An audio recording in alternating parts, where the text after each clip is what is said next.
So I'm here with the 23mm f1.4 Viltrox lens. It's for X-mount cameras, so that's Fujifilm. I've been using it for about 8 months now. Is it still worth it in 2025? This came out in 2020, so it's a 5-year-old lens, and the quick answer is yes, absolutely. Lenses are built to last a lifetime, especially if they're good quality. And considering this is less than $200 used on MPB and around about $240 brand new from Viltrox site and other retailers, I'm absolutely blown away with how good this lens is, and I just want to share my real world experience having used it for the past 8 months. Now I'll start by sharing some quick facts for you. It is an autofocus lens. Its lens elements have 11 elements in 10 groups with 9 aperture blades. It's internal focus with a stepping motor, and it weighs just 260 grams. It really doesn't feel at all that much when I was carrying it from day to day. Let me tell you something. This image quality on this lens absolutely blew my mind. Now, I've been using the 35mm f2 pretty much religiously for the past 7 years. And I've always been a little bit biased about using non-branded lenses on my cameras. But I thought I'd give it a shot with the Viltrox, and I'm absolutely glad I did, because the image quality is super sharp, super sharp. Even wide open at f1.4, you're going to see sharp subjects. Now, you do see some vignetting around f1.4 and f2. I don't really care about that. You can fix that in post. It's not a big deal. Now, in terms of build quality, I mean, it feels pretty premium. Like, it's metal, it's not plasticky like you'll find on the XC lenses that Fujifilm puts out, which are around about a similar price range. This is really built well, and it's got some scuffs because I'm not the most careful photographer, but it's rugged, it's going to last for a long time, and it's not weather resistant though. This lens is weather resistant, and it's kind of served me well on the road.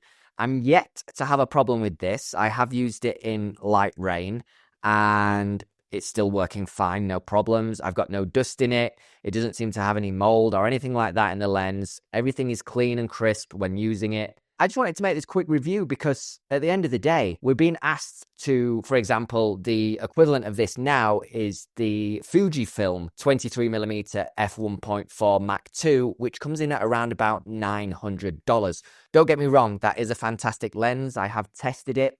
I would say it is sharper through all the f-stops combined, but it's not necessarily a better lens, and you only see real differences when pixel peeping and really zooming in on your subject. Now, I know some users have complained about those annoying purple and green lines on the outline of your subjects.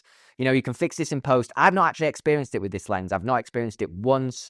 I did see it with the 56mm Viltrox, but not with this 23mm. So, there's always going to be problems to be found in the gear that we use. But honestly, for a sub $200 lens, this is absolutely incredible. And hey, it's not just me saying it. Let me bring up some of the shots, and you can really just judge them for yourself. I'll bring some straight out of camera, and I'll also bring some edited shots, and you can make the decision.